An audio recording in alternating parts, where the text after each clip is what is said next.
What's going on YouTube? Mark Fleetwood here. Welcome back to the Daily Grind Trader. Tonight, all things Ravencoin. We're going to be looking into some Ravencoin news, a little bit of technical analysis, and some just interesting stuff going on.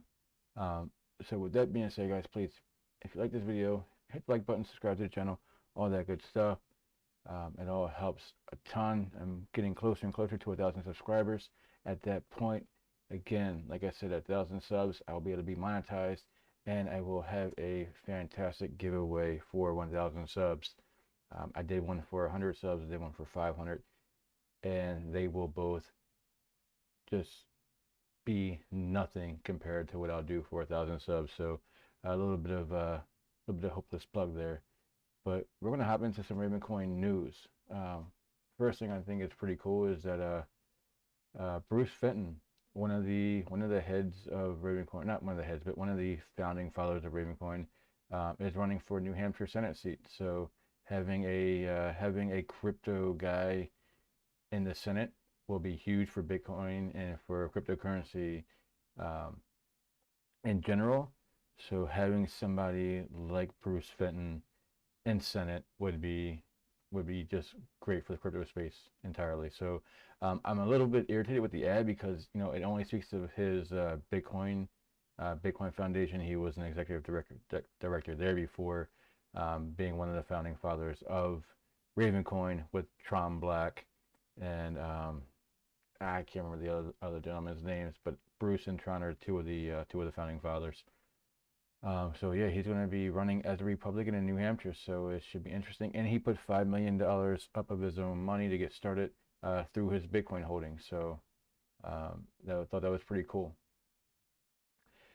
Also, Ravencoin Mining. If you're a miner, GPU mining with Ravencoin, if you are not aware, Ravencoin cannot be mined with anything other than GPUs. It's ASIC resistance. The algorithm is built so that it is made for GPU mining only. These big ASIC farms can't come in and take up so much of the hash rate that they get a lion's share of the Ravencoin. It was built with decentralization in mind. That being said, the mining difficulty right now is at 38.62K. So prior to the halving in January, it was up to 140K.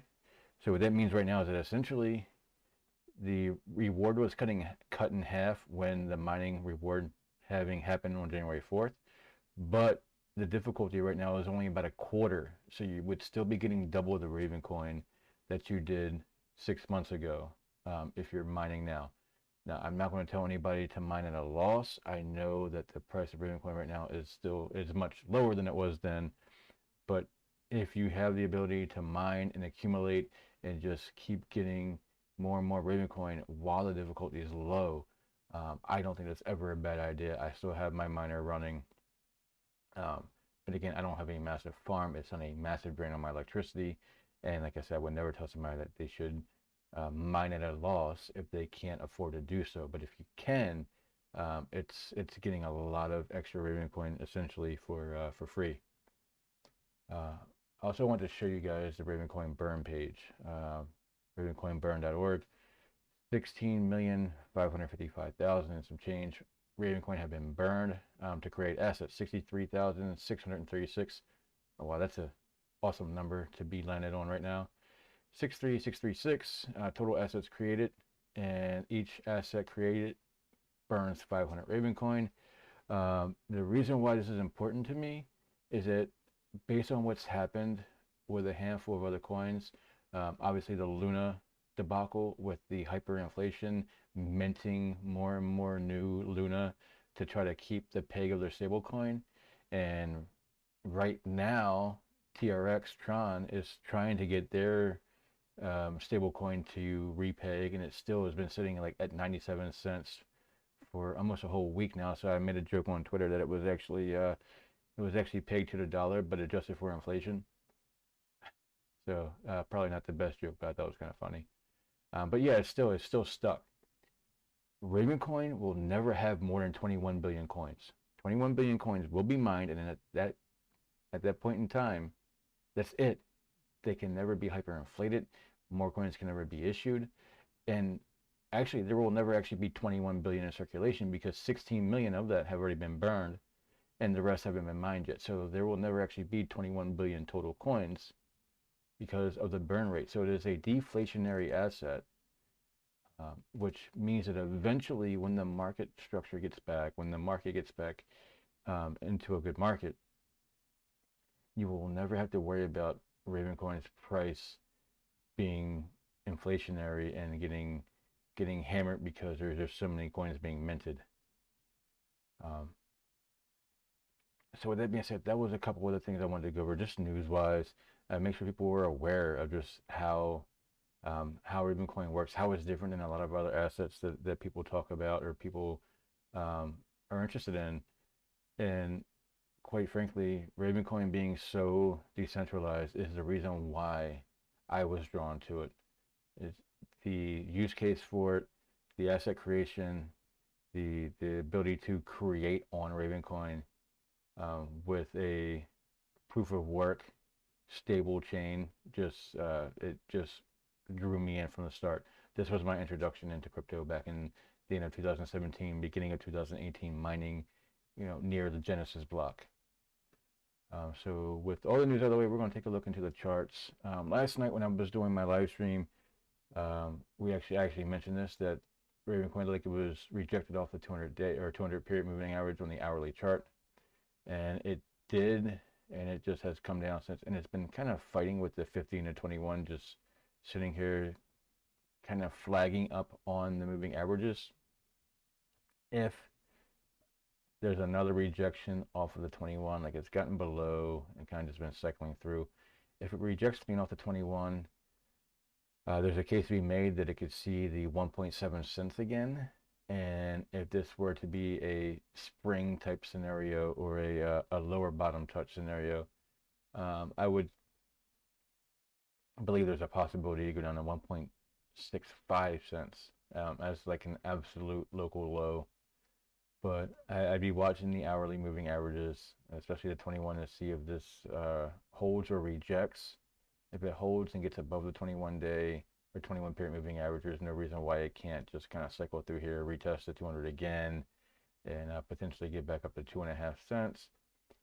But I think the most likely scenario right now is, at least for like the very short term, like the next 12 to 24 hours, I think there's another bottom touch before coming up towards this top, before coming up towards this peak.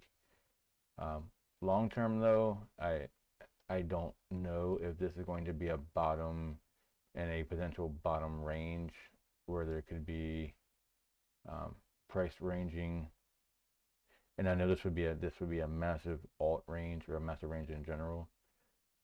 But there is a potential to have just like a totally bottom range between 4 cents all the way down to like 1.7, and just sit here and range in this area for months before the market actually totally picks back up. And it may not even ever get to that point up to 4 cents. It could range at like 3.2. Actually, looking at it now, 3.2 is probably the more likely scenario, to range between 3.2 and 1.7 for a while until the markets turn around. And right now, crypto is going to be almost entirely dependent on what the global markets do, between like the NASDAQ and other global markets. As of right now, it looks like the futures is in the green for tomorrow morning. It's at 45 points right now, but it was a bad day. It was a bad day overall for the Dow Jones being under 3,000 or under 30,000. The NASDAQ closed somewhere in the 10,000 range. So, or at some point was in the 10,000 range today. So it was a bit rough. But yeah, for Ravencoin, I'm thinking we see another touch near the bottom, near 1.7 cents, with the potential to flip and have a turnaround up to about 3.2 cents, maybe pushing 4, but that 4 cents would be a push. So with that being said, guys, I mean, that's really it. This was going to be a quick video. I wasn't really going to go live, but my camera was not charged for going my video and editing and stuff like that, so it was easier just to go live on this one. So anyway, I hope you enjoy, and as always, Until next time, peace.